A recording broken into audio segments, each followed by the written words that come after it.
Verkefnisstjóri verði settur yfir uppbyggingu á Bakka og nágrenni. Forsætisráðherra segir mikil tækifæri á svæðinu óháð því hvað verður verksmiðju PCC. Þegar hafi verið rætt við 6 fjárfesta. Leggja þarf nýjan öflugan sæstreng frá landinu svo Ísland haldi samkeppnishæfni í orkufrekri vinnslu gervigreindar í gagnaverum. Þetta segir bandarískur sérfræðingur. Samtöl eru í gangi, segir nýsköpunarráðherra. Stjórnmálamenn í Svíþjóð eru sammála að breytinga sé þörf vegna óvægins tóns í samfélagsumræðunni. Formaður Miðflokksins fékk nóg og sagði af sér eftir hálft ár í starfi. Vegagerðin vill ráðast í framkvæmdir við Sundabraut á næsta ári en á eftir að velja hvort gerð verða göng eða brú milli Laugardals og Grafarvogs. Bróðir ungrar breskrar konu sem lést úr krabbameini í fyrra segir móður þeirra bera ábyrgð á dauða hennar.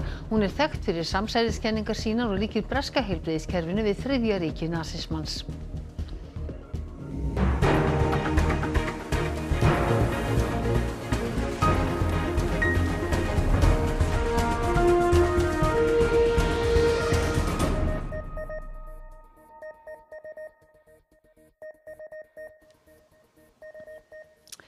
Komiði sæl. Forsætisráðherra segist hafa mikla trú á uppbyggingartækifærum á Bakka og nágrenni, Húsavíkur, og ýmsir hafi lýst áhuga á að fjárfesta þar. Starfshópur sem forsætisráðherra skipaði hefur skilað tillögum. Stór skilaboðin til þessari skýrslu er að ríkisstjórnin hefur trú á svæðinu. Algjörlega óháð framtíð PCC á Bakka, það liggur fyrir að það eru gríðarleg tækifæri. Það er búið að eiga samtöl þarna við í kringum 6 aðila, fjárfestingaraðila, sem hafa áhuga á að fjárfesta á svæðinu. Þar með talið eitt gagnaver sem að gæti komið svona frekar hratt til framkvæmda ef aðstæður eru til. Þannig að það er búið útlista nokkrar aðgerðir sem að við getum hjálpað til við. Þannig að núna er það bara spurning um að halda áfram. Starfshópurinn leggur til að verkefnisstjóri verði settur til að hraða vinnu við þróun nýrra verkefna og nýta fyrirliggjandi innviði. Hann á að samhæfa aðgerðir sem styðja við uppbyggingu með liðsinni verkefnisstjóra stórfjárfestinga í forsætisráðuneytinu. Ríkið fjármagni verkefnisstjórn að 80% og sveitarfélagið Norðurþing 20%. Forsætisráðherra segir að heildarkostnaðurinn sé 30 milljónir króna á ári. Leyfisferlar verða einfaldaðir í uppbyggingu, atvinnu og raforkukerfis. Komið verða á fót svokölluð allt á einu staðferli sem aðstoðar og leiðbeini fjárfestum og á að nýtast landinu öllu. Flutningskerfi raforku verður styrkt og orkuöflun aukin á Norðausturlandi. Þetta á að gagnast fleiri svæðum. Þá er lagt til að samgöngur og alþjóðatengingar verði eldar, þar með talið hafnarframkvæmdir og þetta gagnist fleiri svæðum. Hversu mikið innviðir verða styrktir fer eftir verkefnum. Og loks á að byggja upp verkefni sem varðar öryggi og varnir sem á áfallaþol samfélagsins á Norðausturlandi og áfallaþol þess kannað sérstaklega. Hvenær má gera sér vonur að eitthvað verða raunveruleika? Já, stórt er spurt. Það eru auðvitað sum verkefni sem ég nefndi, gagnaverin sem að gætu komið hraðar til framkvæmda, en þetta eru auðvitað háð orku og þetta er háð stöðu raforkukerfisins og samgangna og þarna verðum við bara að tala hreint út. Ég meina orkumálin eru ekki á nógu góðum stað og við vitum vel að því og við snúum því ekki við á einni nóttu, en það eru samt ýmis tækifæri og nú þurfum við bara að ganga hratt til verka. Og með okkur er Katrín Sigurjónsdóttir, sveitarstjóri Norðurþings stödd á Húsavík. Hvernig líst þér á niðurstöðu og tillögur starfshópsins? Mér líst bara mjög vel á þessa skýrslu. Ég veit alveg að það eru einhverjir sem eru óþreyjufullir og hefðu vilja kannski harðari aðgerðir strax. En það er gríðarlega góð samantekt þarna á tækifærunum sem eru hérna.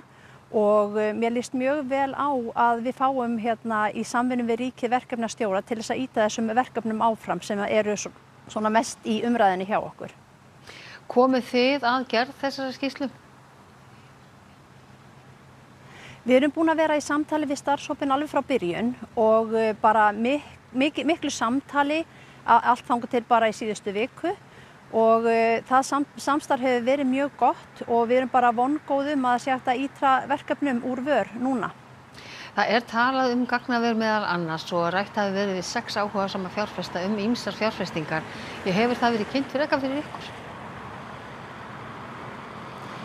Já, þetta er allt fyrirtæki sem við erum búin að vera í samtali við núna í bara margar vikur og mánuði sumum fyrirtækjum erum við þegar búin að úthluta lóð. Við önnur fyrirtæki þá höfum við gert viljayfirlýsingar og bara núna síðast í byggðaráði í þessari viku þá var verið að gera viljayfirlýsingu við eitt fyrirtæki landeldi Þannig að það gríðarleg eftirspurn eftir því að koma en það vantar að klára orkusamninga sem að þurfa að fylgja þessum verkefnum og það bara vonandi að það sé hægt að hraða þeirri vinnu. Rétt í lokin, Katrín, þetta áform of langt inn í framtíðina, þörf á skjótum bráðaaðgerðum að þínu mati? Já, við erum alveg í mikilli þörf fyrir aðgerðir fljótt en nokkrar þessara aðgerða þær geta alveg virkað þannig að þær verði okkur til góða strax á næsta ári ef það haldið bara vel á spöðunum. Þannig að við erum bjartsýn. Katrín Sigurjónsdóttir, sveitarstjóri Norðurþings, takk fyrir að vera með okkur hér núna. Bandaríkjaforseti vonar að stríðið í Úkraínu endi án þess að Bandaríkjamenn láti Úkraínumenn fá langdrægar bandarískar eldflaugar. Þetta sagði hann fyrir fund sinn með Volodymyr Zelenský, forseta Úkraínu, í Hvíta húsinu síðdegis. Þetta þriðja heimsókn Zelenskís til Bandaríkjanna síðan í janúar þegar Trump tók aftur við embætti. Eitt helsta erindi Zelenskís á fundinum að fá afhentar langdrægar Tomahawk eldflaugar. Zelenský telur að það geti þvingað Rússlandsforseta að samningaborðinu.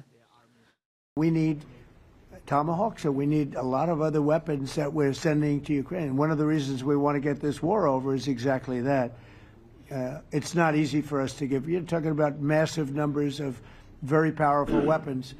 So that's one of the things we'll be talking about. Hopefully they won't need it. Hopefully we'll be able to get the war over with without thinking about Tomahawks.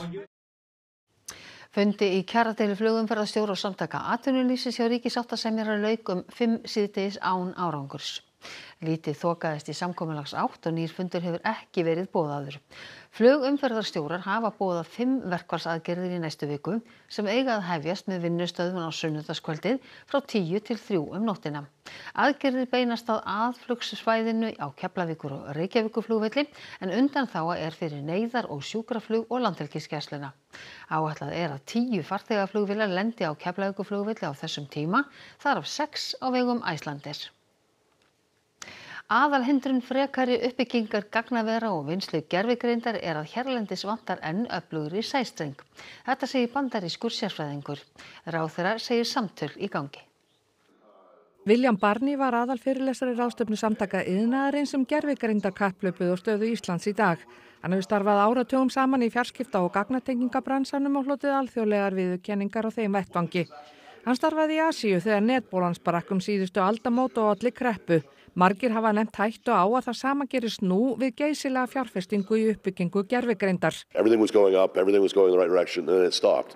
And I think this is very similar, but it's also different in that back then it wasn't the big companies investing, and I think large companies investing in this is the big difference. Ísland hefur verið á réttri leið í tækniþróun og langt frá því að missa af lestinni, segir Barney. Probably your biggest obstacles right now are, unfortunately, because Iceland is an island and the rest of Western Europe is land connected, you have to use submarine cables. Sæstrengir eru miklu dýrari en þeir sem lagðir eru á landi. You have to invest a little bit more into that infrastructure over time, we think. And I think that will actually change to make the economics better for AI, because you have very, very inexpensive green power here. Sæstrengurinn til Evrópu sé af réttri stærð fyrir Ísland og fyrirtæki fara sé gott. But we're now in a new world, right? And the new world is, if you want to compete in this new world, you have to have a different kind of fiber optic capabilities. You just need to find a way to sort of, and this is the government has to make a decision to invest in these types of technologies going forward. Ráðherra menningar, nýsköpunar og háskóla segir töluverðan áhuga á uppbyggingu hér vegna grænnar orku.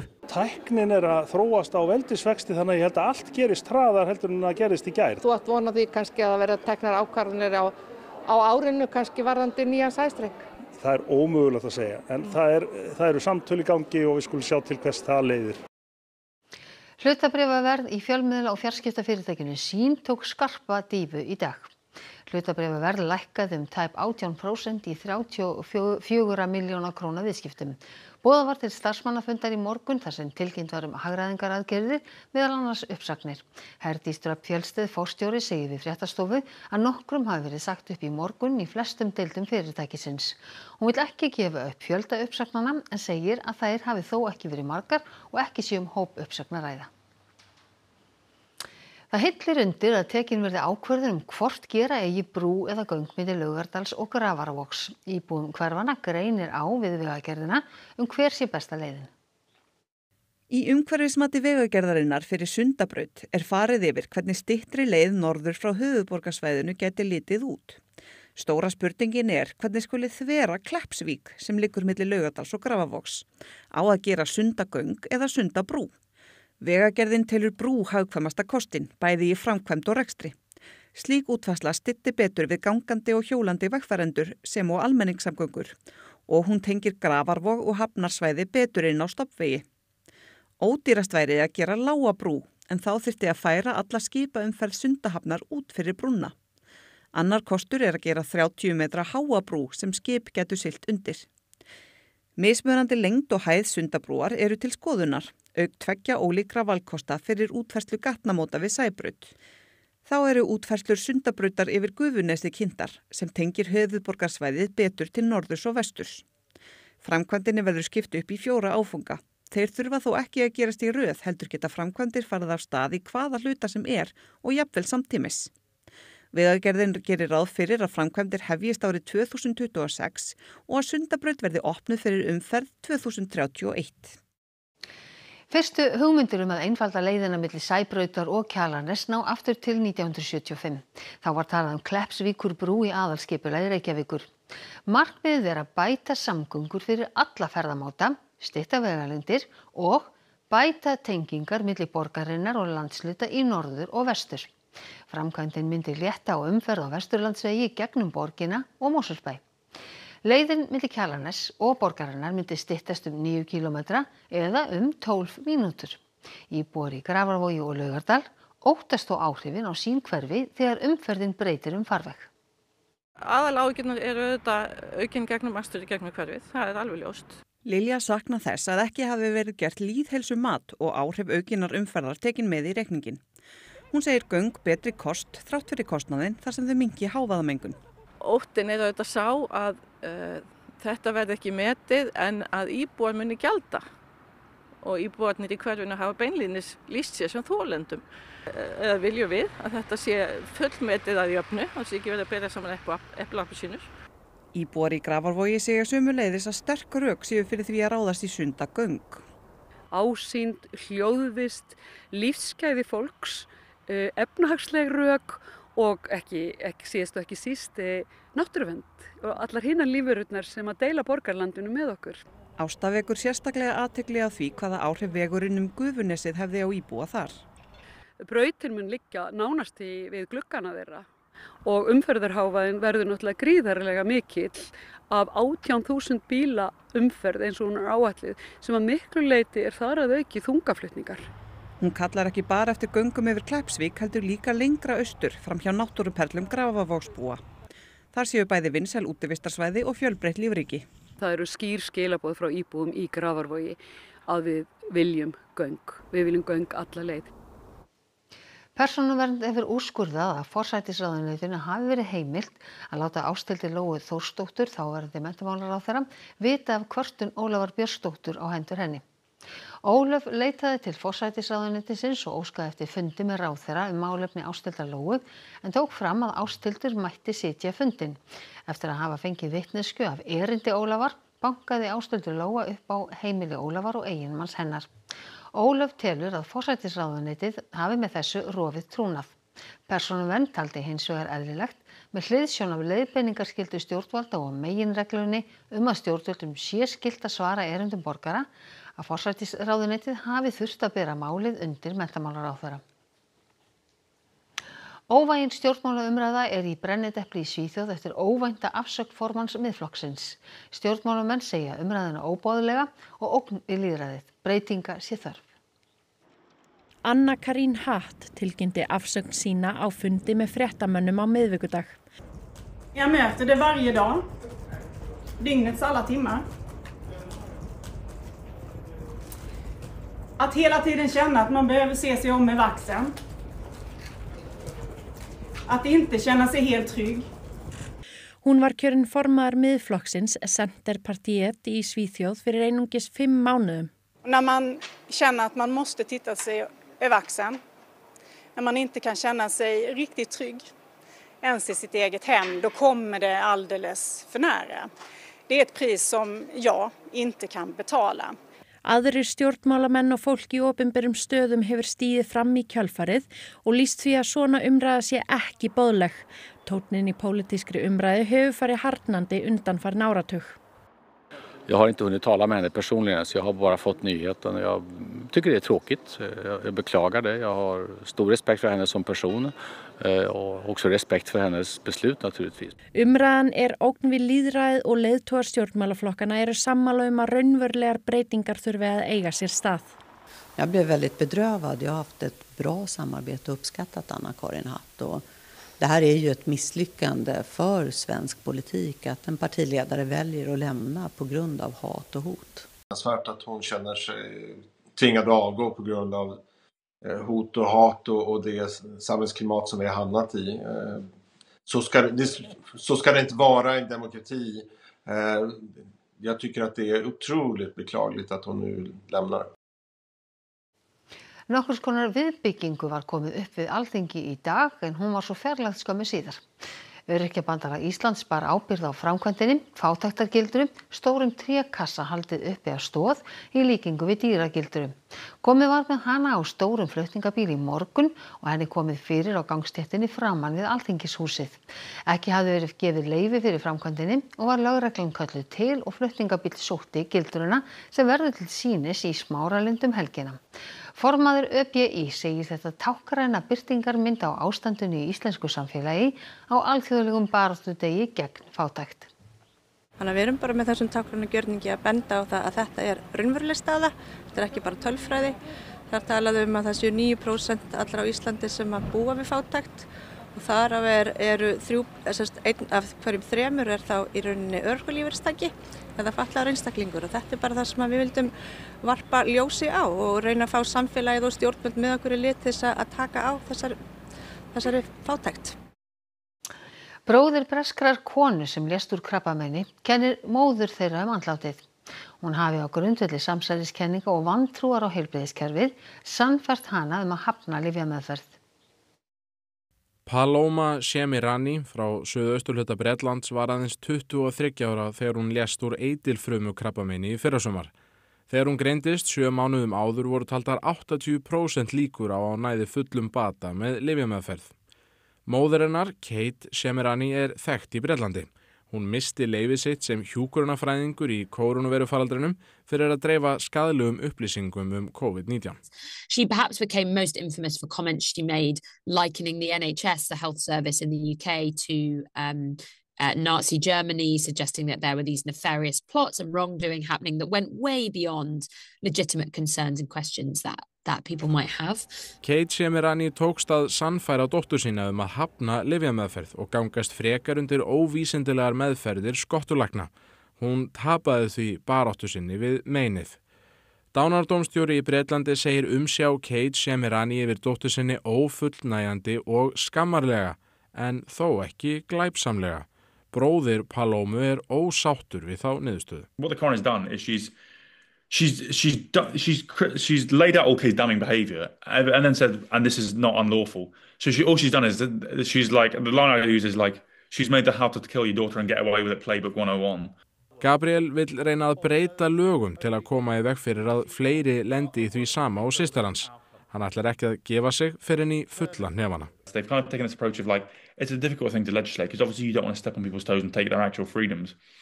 But then equally, it's obviously wrong when someone's being coerced away from doing a treatment that's going to save them. It's obviously wrong when someone like my mother is feeding them falsehoods, feeding them lies, and testing unproven, unsafe treatments on them when they have cancer, because they're vulnerable. Saga Palomu verður sögð í fréttaskýringaþættinum Heimskviðum á Rás 1 eftir hádegisfréttir á morgun.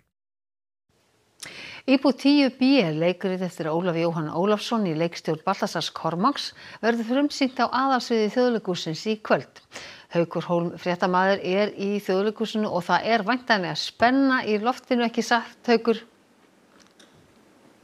Jú, ég ger nú fastlega ráð fyrir því að sé spenna bæði baksviðs og ekki síður fram í andirinu þar sem fólk býður eftir að komast inn því að síðasta samstarfsverkefni þeirra Baltasar Kormáks og Ólafs Jóhann kvikmyndin Snerting sló nú aldeilis í gegn.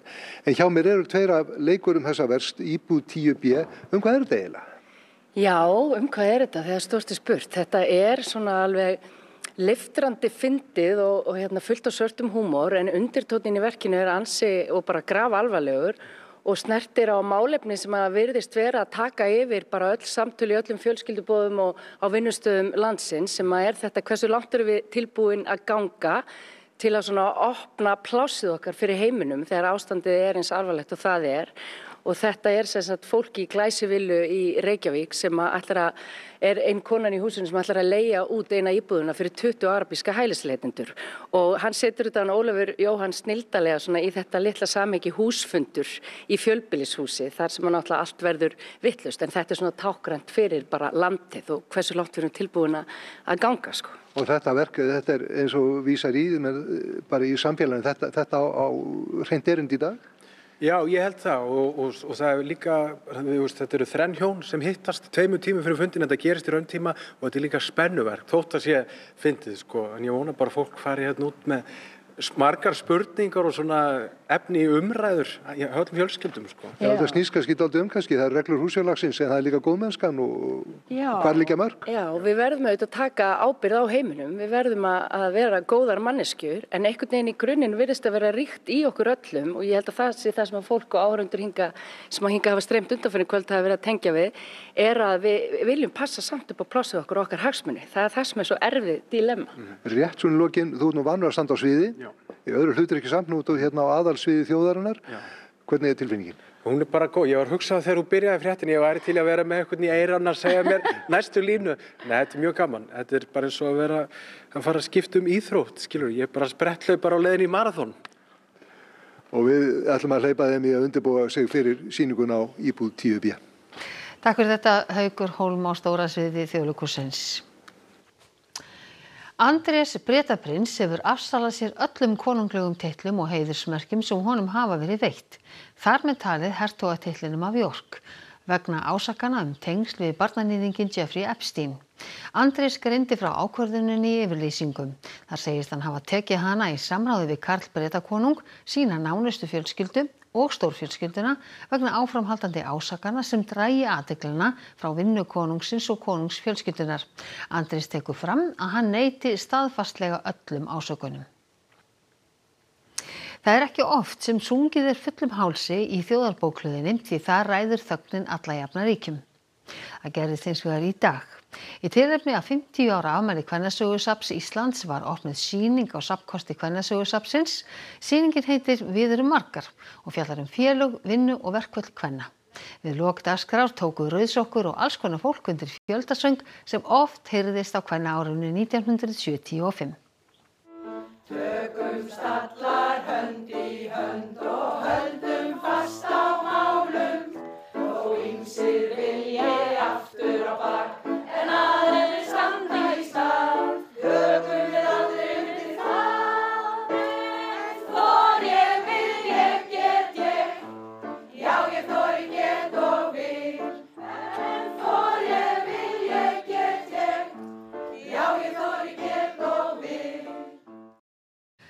Flottur söngur en hobbyhestaeigendur á höfuðborgarsvæðinu komu saman í dag í Reiðhöll Fáks á fyrsta móti félagsins.